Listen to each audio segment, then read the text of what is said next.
అందరికీ నమస్కారం. నా ప్రాణమ 113. ధృతి అశ్విన్ చేపట్టుకుని లోపలికి తీసుకెళ్తుంది. అశ్విన్ హ్యాపీగా ఫీల్ అయ్యి ధృతిని చూస్తుంటే అప్పుడే లోపలికి వస్తూ, చూసింది చాలే అశ్విన్, లేదంటే మా బంగారాన్ని దిష్టి తగులుతుంది అంటాడు రోహన్ నవ్వుతూ. ధృతి రోహన్ని చూసి తన దగ్గరికి వెళ్ళి హగ్ చేసుకుని, ఎలా ఉన్నావు బావా అని అడుగుతుంది. రోహన్ నవ్వుతూ ధృతిని హగ్ చేసుకుని, బాగున్నా బంగారం, నువ్వెలా ఉన్నావు అని మెల్లగా చెవిలో, ఏమంటున్నాడు నీ యశు, ఇంకా ఏడిపిస్తూనే ఉన్నావా అంటాడు. నాకెక్కడ ఆ ఛాన్స్ ఇస్తున్నాడు బావా, ఢిల్లీకి వచ్చినప్పటి నుండి చాలా ఓవర్ చేస్తున్నాడు బావా, నాకేదో డౌట్గా ఉంది అంటుంది. మీ బావ మరదళ్ళు గుసగుసలు అయిపోతే మేము కూడా కాసేపు మాట్లాడతాం అంటారు మహాలక్ష్మి గారు. ఇప్పుడు ఈ ముసలిది మాట్లాడకపోతే కొంపలంటుకుంటాయా ఏమన్నా అంటాడు రోహన్. ధృతి నవ్వి, ఎందుకు బావా నానమ్మని ఏదో ఒకటి అంటూనే ఉంటావు అని మహాలక్ష్మి గారు వెనక్కి వెళ్ళి ఆవిడ మెడ చుట్టూ చేతులేసి పట్టుకుంటుంది. వీడి ముక్కుకు తాడేస్తే అప్పుడు కుదురుకుంటాడు వెధవ అంటారు ఆవిడ. అలాగే చేద్దాం నానమ్మ అంటుంది ధృతి. రోహన్ సీరియస్గా చూస్తుంటే వైజయంతి గారు ప్రభాకర్ గారు కాస్త కంగారు పడతారు. ప్రభాకర్ గారు రోహన్ని పట్టుకుని మెల్లగా, కన్నా ఎందుకంత కోపం, నువ్వు వెళ్ళి ఫ్రెష్ అయ్యిరా, అందరం కలిసి భోజనం చేద్దాం అంటారు. ధృతి మహాలక్ష్మి గారితో మాట్లాడుతూ రోహన్ అబ్జర్వ్ చేయదు, కానీ అశ్విన్ గమనిస్తాడా. అశ్విన్ మనసులో, ఎందుకు పెళ్లి గురించి వచ్చేసరికి రోహన్కి అంత కోపం వచ్చింది, తాను ఎవరినైనా లవ్ చేశాడా అని ఆలోచిస్తూ ఉంటాడు. రోహన్ అశ్విన్ దగ్గరకు వచ్చి, ఫ్రెష్ అయ్యి వస్తా అశ్విన్, 5 minutes అని తన రూమ్లోకి వెళ్ళిపోతాడు. ప్రభాకర్ గారు అశ్విన్ దగ్గరకు వచ్చి, కూర్చో అశ్విన్ అని, చిన్నుకి దివిత్కి మళ్ళీ పెళ్లి చేస్తున్నారంట కదా, అది చాలా మంచి నిర్ణయం అశ్విన్ అంటారు. అశ్విన్ నవ్వి, ఇదంతా మీ అమ్మాయి ఆలోచన అంకుల్ అని మహాలక్ష్మి గారితో నాన్ స్టాప్గా మాట్లాడుతున్న ధృతిని చూస్తూ అందరినీ అర్థం చేసుకుంటుంది. అందరి గురించి ఆలోచిస్తుంది. ఏది మంచో ఏది చెడో చాలా బాగా అంచనా వేస్తుంది. మీ అమ్మాయి చాలా తెలివైంది కూడా అంటాడు. ప్రభాకర్ గారు కూడా ధృతిని చూసి మనసులో, తనను మాతో ఉండిపోయేలా చేసుకోవాలని ఎన్నో కలలు కన్నాం. రోహన్ వచ్చి ఎవరినో ప్రేమించాను, తనను తప్ప ఎవరిని చేసుకోను అన్నప్పుడు బాధతో కుమిలిపోయాం. కన్న కూతురు కంటే చాలా ప్రేమగా పెంచుకున్న అల్లుడే ముఖ్యమని వాడి ప్రేమను ఒప్పుకున్నాం, కానీ చివరికి ఆ ప్రేమే వాడికి దక్కకుండా పోయింది. ఇప్పుడు కూతురు సంతోషం చూడాలో అల్లుడు బాధ చూడాలో అర్థం కాని పరిస్థితుల్లో ఉన్నాం అని చాలా బాధపడతారు. రోహను ఫ్రెష్ అయ్యి వచ్చాక అందరూ కలిసి లంచ్ కూర్చుని మాట్లాడుతూ తినడం కంప్లీట్ చేసేస్తారు. ధృతి అశ్విన్కి ఒక రూమ్ చూపిస్తూ, మీరు వెళ్ళి ఆ రూమ్లో రెస్ట్ తీసుకోండి, నేను తర్వాత వస్తానని చెప్పి వాళ్ళ అమ్మ వాళ్ళ దగ్గరకు వెళ్ళిపోతుంది. అశ్విన్ రూమ్లో కూర్చుని ధృతి గురించి ఆలోచిస్తూ చిన్నుకి ధృతికి మధ్య డిస్కషన్ విన్నది గుర్తు చేసుకుంటాడు. అదే అండి, ధృతి కనపడకుండా వెళ్ళినప్పుడు బాధగా ఉన్నప్పుడు అశ్విన్కి ఒక కాల్ వస్తుంది. అది విని ఢిల్లీ బయలుదేరతాడు. అదే చిన్ను ధృతి మధ్య మాటలు తర్వాత తెలుసుకుందామన్నా కదా, అది ఇప్పుడు తెలుసుకుందాం. మీ అబ్బాయికి కాల్ చేసి నేను ఇక్కడ ఉన్నానని చెప్పండి మావయ్య అని చెప్పి వెళ్తుంటే చిన్ను అశ్విన్కి కాల్ చేసి ధృతి కనిపించకుండా పెట్టి తనని తన రూమ్లో తీసుకెళ్తుంది. చిన్ను ఏమైంది, ఎందుకు ఇలా లాక్కెళ్తున్నావు అని అడుగుతుంది ధృతి. చిన్ను ధృతిని బెడ్ మీద కూర్చోబెట్టి, నువ్వేం చేయాలనుకుంటున్నావు వదినా, అన్నయ్యని నువ్వు ఇంకా యాక్సెప్ట్ చేయలేదు, తనంటే నీకు ఇష్టం లేదు, అలాంటిది ఇప్పుడు పెళ్ళి అంటే చాలా ఉంటాయి, అవన్నీ చేయాలంటే అన్నయ్య కావాలి, నీకు అర్థమవుతుందా అంటుంది. ధృతి నవ్వి, చిన్ను ముందు నువ్వు కూల్ అవ్వు, మీ అన్నయ్య అంటే కోపం ఉంది కాదు అనను, కానీ అంతకు మించి ప్రేమ కూడా ఉంది అంటుంది. అంటే నువ్వు అన్నయ్యని క్షమించినట్టేనా, అలా అని నేను అన్నానా అంటుంది ధృతి. మరి ఇంకేంటి వదినా, ప్రేమ అంటావు మళ్ళీ కోపం అంటావు, క్షమించలేదంటావు.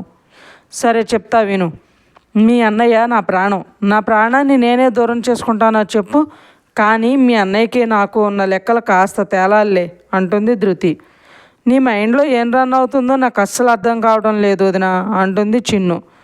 ధృతి నవ్వుతూ, మీ అన్నయ్య మీద కోపం కంటే ప్రేమ ఎక్కువ ఉంది, కానీ నా విషయంలో ఆయన చేసింది కరెక్ట్ కాదు అని నా అభిప్రాయం. కట్టుకున్న భార్య విషయంలోనే ఆలోచించుకోకుండా బిహేవ్ చేసిన మీ అన్నయ్య రేపు ఇంకొకరి విషయంలో కూడా అలా చేయడం నమ్మకం ఏంటి, పెళ్ళైన తర్వాత భర్తే అన్నీ అనుకుని వస్తాం, పుట్టింటి వాళ్ళకంటే భర్తకే ఎక్కువ ఇంపార్టెన్స్ ఇస్తాం.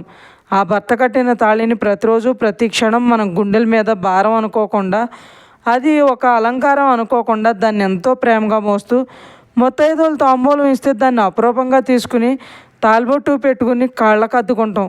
బలంగా లాగితే తెగిపోయే తాళికి అంత విలువిస్తుంటే అది కట్టిన వాడికి ఇంకెంత విలువ ఇవ్వాలి చెప్పు.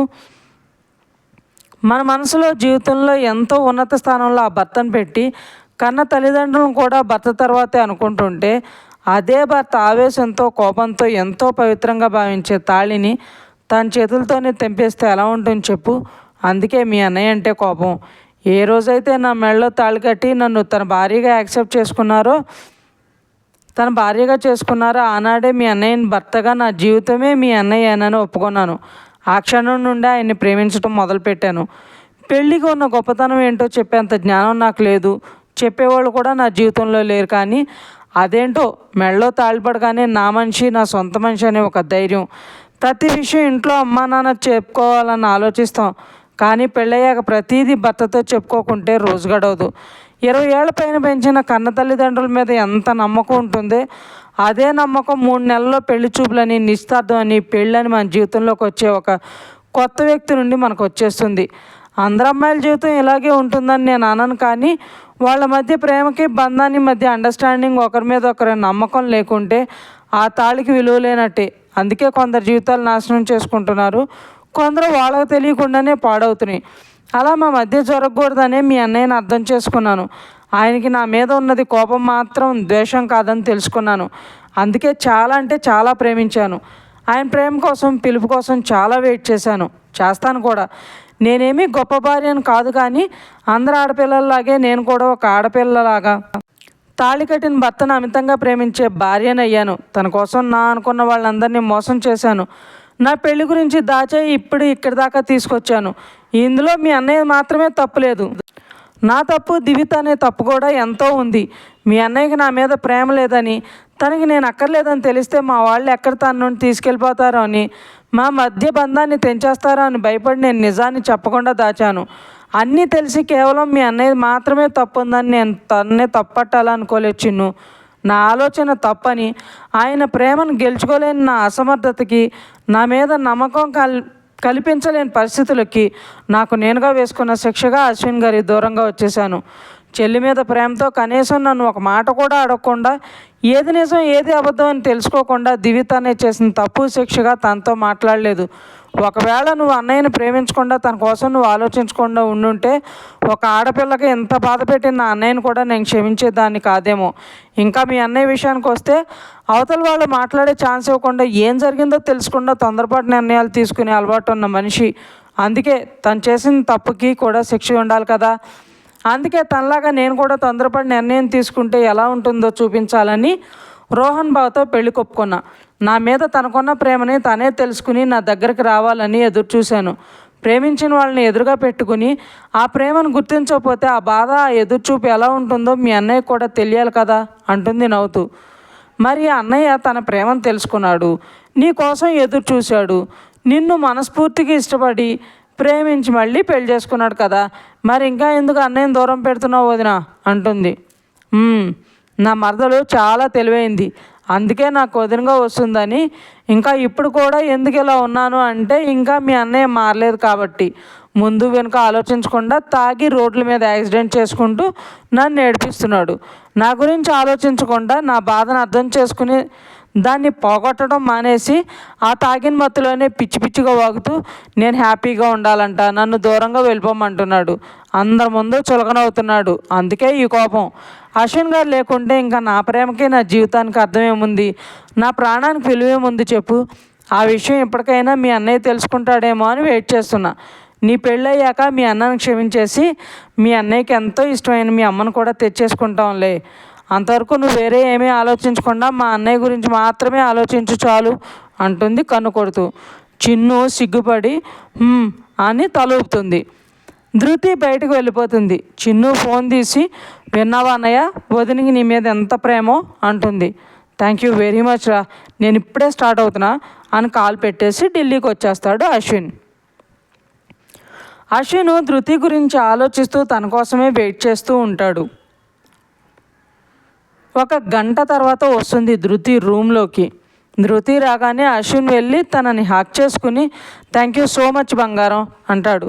ధృతి సీరియస్గా చెప్పాను కదా బంగారం అని పిలవద్దని, ఎందుకో బావ తప్ప అలా ఎవరు పిలిచినా నాకు నచ్చదు అంటుంది. ఓకే నో ప్రాబ్లం, అయితే నేను నీ పెట్టుకున్న ముద్దు పేరుతో పిలుచుకుంటాలే అని థ్యాంక్ యూ బుడ్డి అంటాడు. ధృతి అశ్విన్ విడిపించుకోవాలని చూస్తుంటే అయినా ఇప్పుడు థ్యాంక్స్ ఎందుకో, అంతగా నేనేం చేశానని అంటుంది. ఇంకా ఉంది ఫ్రెండ్స్. మీకు ఈ స్టోరీ నచ్చినట్లయితే లైక్ చేయండి, సబ్స్క్రైబ్ చేయండి.